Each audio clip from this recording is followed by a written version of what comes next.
So let me just say that people in the past have picked things that they've worked on for other classes, and we applauded that because you're saving some time and getting up the learning curve and understanding the subject matter. So you are, in a way, sort of an expert on the topic already yourself, and should be able to better recognize a good source when you see it. So students that have used other work from other classes and made it work for Wikipedia was good for them and good for Wikipedia.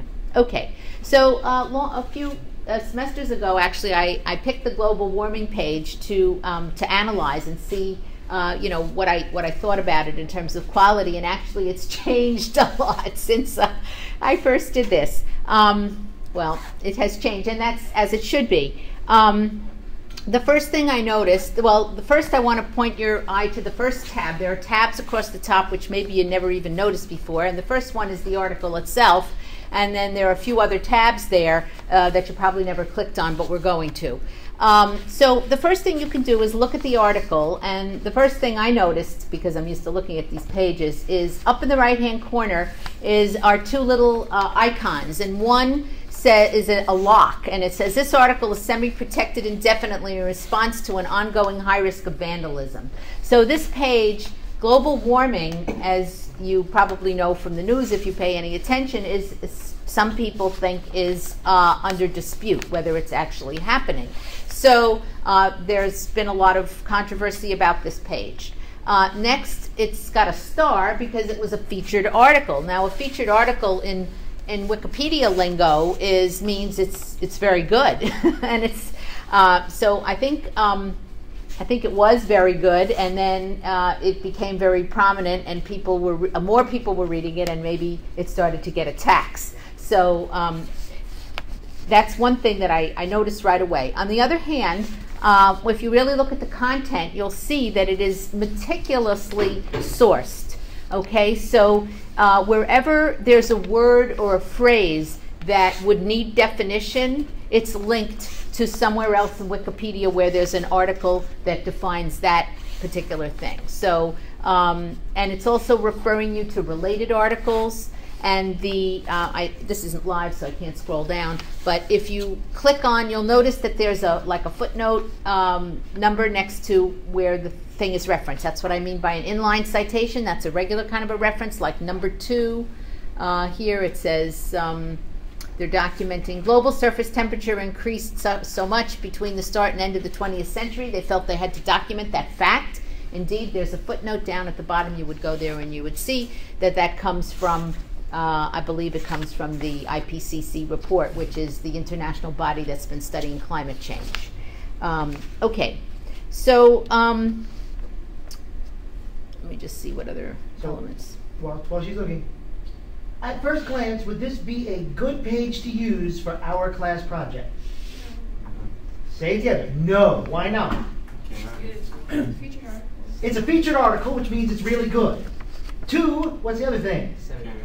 It's semi-protected, so you're not going to be able to add stuff. And 3, how much of an expertise would you have to actually be able to expertly add to this? Too much. A lot. Are any of you going to spend that much time to find something to add? Probably not. And if you looked at the bottom, you see there's a ton of references. Go with what's easier. Some of you are going to take on the challenge because you want the challenge. That's fine. But at the end of the semester, you go, oh my God, I did so much work. Whose fault is that? Right? Can you get that we're trying to tell you thinking ahead will make your job at the end simpler? Plan ahead. Start now.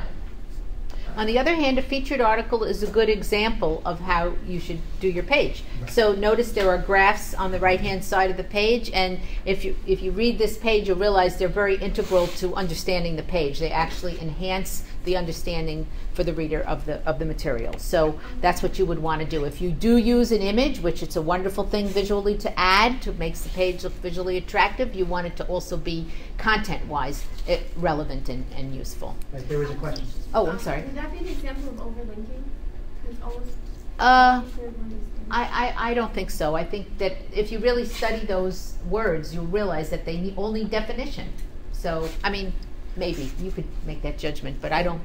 The other thing is they tend to link the first time. Some people will overlink simple words that we don't have to Okay? You know, trip is linked. A lot of these words are actual words that need definition.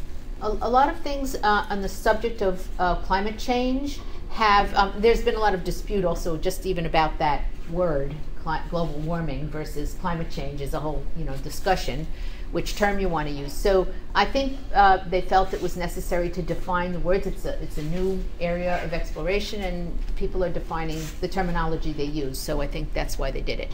So anyway, here's a little page that... As the controversy goes up, more clear definitions are helpful, right? Because you want to eliminate as much ambiguity, you know what I mean. Right. Is there another question? No. Okay. So I clicked here. You can read these things. They're really guidelines for what kind of thing you might want to read. So when I clicked on that star, I found a little explanation of what is a featured article. And next I clicked on the discussion tab. You're going to do this too when you're looking around for something to pick.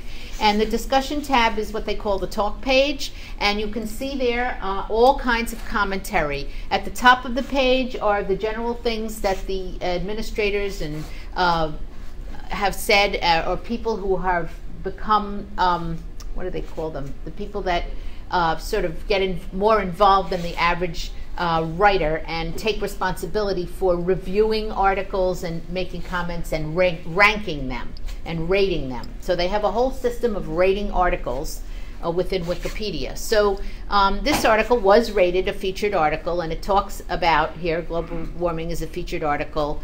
And let's see. I didn't scroll down, but you can do that. When you get to the bottom of the page, there are usually related things that need work. It links to the other categories that it's part of, and there are lots of ways to work from a featured article to where the gaps might be. Really.